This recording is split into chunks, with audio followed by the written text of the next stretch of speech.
Here as a little bit of a treat, Just remember how I talked about how they really have nothing on like Joe Biden, like to base like their indictment on for Joe Biden, and they also just don't really have anything for Hunter Biden, like for his part in this grand conspiracy that implicates Joe Biden, right? Here's a wonderful, wonderful segment that I dug up from Fox News, where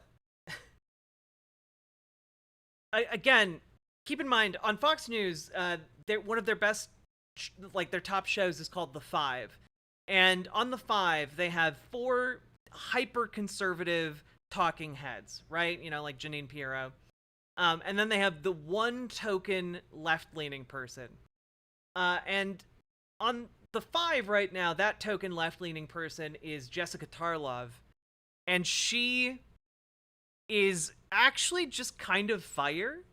Like, she's had multiple segments recently where she has just decimated people on this show, and she's continuing that trend in this clip here. Jessica, last word to you. Feel free to make it about Generous. me. I really liked your read. Thank.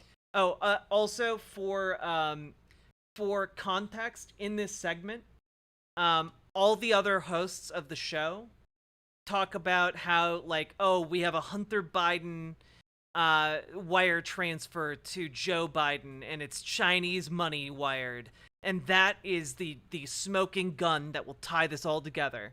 Okay, now Jessica Tarlov is up. Let's go, girl. Thank you. Wow, you went through that because it was a long read, and sometimes I struggle with those things. Okay. I think that we all know how wire transactions work. So when you fill out the information of who you're wiring it to, you don't write Big Guy's house, Wilmington, Delaware. You put in your account numbers, right? It goes to Hunter Biden's account. Mm-hmm. And James Comer knows this. He also knows that Hunter Biden's personal account, which was with Wells Fargo, had been registered in Wilmington, Delaware. He, by the way, moved back in with his parents, as many grown men do when they get divorced, in 2017. So not only did he have his bank account registered there, he had his personal credit card, his Apple account, and his driver's license was a Delaware. So you can bribe the son of the presidential candidate. That's fine. First of all, this is going on that entire period when Joe Biden was not a candidate. It was 2019. He'd already announced. Yeah, I actually checked the dates. He'd On the announced. announcement. The money went to Hunter Biden. When you have the money going to Joe Biden, then you're going to have progress So you can on bribe this. the family members. And James Comer, again, is misrepresenting this case completely.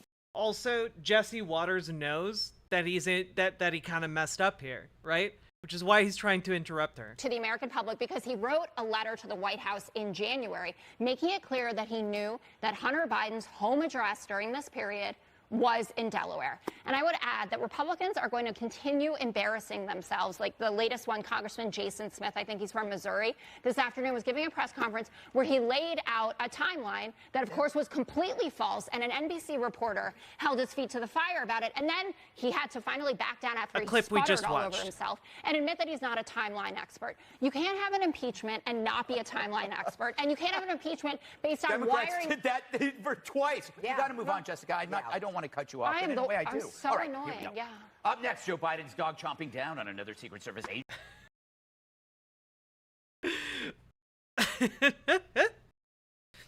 She had them by the balls.